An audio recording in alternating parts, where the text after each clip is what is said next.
Ada sekitar 5 menit ia mengobrol. Pak Kiai terlihat di depan poli tempat Mang Tatang dirawat. Ustadz Junaid menghampiri dan mengajak Roy, tapi Roy masih ingin duduk di ruangan di pavilion yang sepi pasien itu. Ustadz meninggalkan Roy, pergi menghampiri Abah Haji. Baik, Bah. Roy mana? Ajak dia makan. Terlihat dari tempat beliau berdiri, Roy sedang menelepon seseorang. Nampaknya, Roy masih ingin santai di ruang tunggu yang sepi pasien itu. Biasa Bah Haji, bujangan. Lagi nelpon seseorang mungkin. Ucap Ustadz Junaid tersenyum melihat ke arah pemuda itu. Setiap kali Pak Ustadz melihat pemuda itu, ia teringat mimpi buruk kemarin. Sakit hatinya dibuat bila mengingat mimpi itu. Seperti isyarat, tapi mustahil ia percaya. Dalam mimpi itu, ia melihat jelas Roy menyuruh istrinya untuk dibahas lagi. Sudah, pikirannya. Di ruang pavilion tempat Roy duduk, Pak Ustadznya kemana? Tanya Ustazah Ipa yang saat itu juga di VC Roy. Tuh, kelihatan. Baru aja pergi, ucap Roy melihat mulus Ustazah dan cetakan itu. Rupanya, Roy mengajak Ustazah Ipa untuk VC sambil berhalo loha Bandung. 1 jam kemudian, Ustadz Junaid berusaha menelpon istrinya kembali, tapi terus bernada sibuk. Ia juga berusaha VC kembali saat menemani Abah Haji makan tadi. Hitung-hitung ingin menyegarkan pikirannya lagi untuk bisa melihat istrinya yang cantik itu memakai daster pembeliannya. Ia masih di sini menemani Abah Haji menunggu temu janji dan Dharma mengenai laporan kepolisian itu. Selama itu pula ia tak melihat Roy. Umi, nanti Abi datang, tetap pakai daster itu. Pesan teks Ustadz Junaid ke istrinya. Ia ingin segera pulang untuk melihat si cantik memakai daster pembeliannya itu. Kasihan Roy, pikirnya. Pasti bermimpi ingin memiliki istri seperti Ipa. Berkali-kali ia bilang bila ingin mendapatkan wanita sejati seperti Ustazah Ipa, harus menjadi lelaki sejati dulu. Ia harus sering menasihati itu. Maklum, bujangan. Meski desas-desus, ia dekat dengan Ustazah Anis, tapi beliau bisa melihat mata Roy.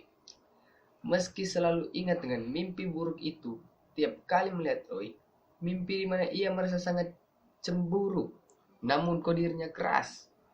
Tapi itu hanya mimpi. Tak mungkin istrinya bisa jauh menuruti sebagian mimpi itu. No way, ucap Ustadz Junaid. Ia hanya kasihan bila Royan tak bisa mendapatkan tidur pasangan cantik seperti yang ia lihat. Tapi walau bagaimanapun, ia harus berterima kasih ke Roy. Karena Roy pula, Andi yang awalnya tergila-gila dengan istrinya bisa menjauh. Tapi jauh tanpa disadari, entah kenapa Pak Ustadz merasa senang bila ada pria lain yang memuji istrinya. Aneh memang perasaan ini. Ia ingin merasa bangga bila ada pria yang senang, tapi ia simpang rasa aneh itu jauh-jauh. Melawan kenyataan lubuk hatinya. Kemana Roy? Tanya Pak Kiai. Keluar mungkin, maklum bujangan. Siapa tahu lagi keenakan sama cewek, ucap Ustadz Junaid. Sebentar lagi Pak Dharma datang. Katanya butuh orang dari pesantren untuk melaporkan kasus kotor itu, ucap Kiai. Bentar, saya telepon Roy dulu. Pak Ustadz memencet smartphone-nya. Dia langsung ke Roy. Lama ia menunggu jawaban, namun tak jawab. Sekali lagi ia panggil, masih tak ada jawaban. Tentu Pak Ustadz tak ingin ke kantor polisi. Dia ingin cepat-cepat pulang untuk melihat istrinya, bukan? Ia ingin refreshing. Biarpun ia seorang ustadz, tak masalah bila dia mencari kebahagiaan karena memiliki istri yang cantik. Tak masalah ia menghilangkan pusing dari gelap keadaan tadi. Kemana bujang itu? Pikir Pak Ustadz. Nggak dijawab bah, ucap Ustadz Junet. Sebentar saya kirim pesan.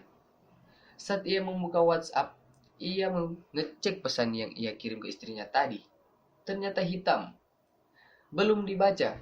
Ia berharap ustazah membaca dan masih memakai daster itu. Saat pulang ucapnya dalam hati tersenyum. Baru saja ia ingin menggantikan pesan, ternyata Roy menelpon. Halo Roy, di mana nih bujang? Lagi urusan ngedadak, Ustaz. Kenapa?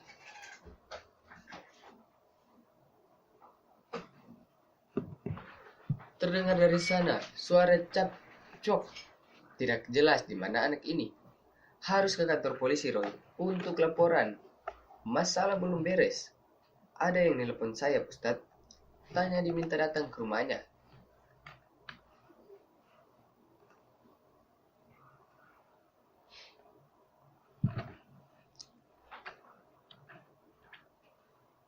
Oke guys, terima kasih karena sudah membaca novel-novel kami. Jangan lupa tekan tombol subscribe dan lonceng notifikasi agar kita bisa lebih semangat lagi membuat novel-novel berikutnya.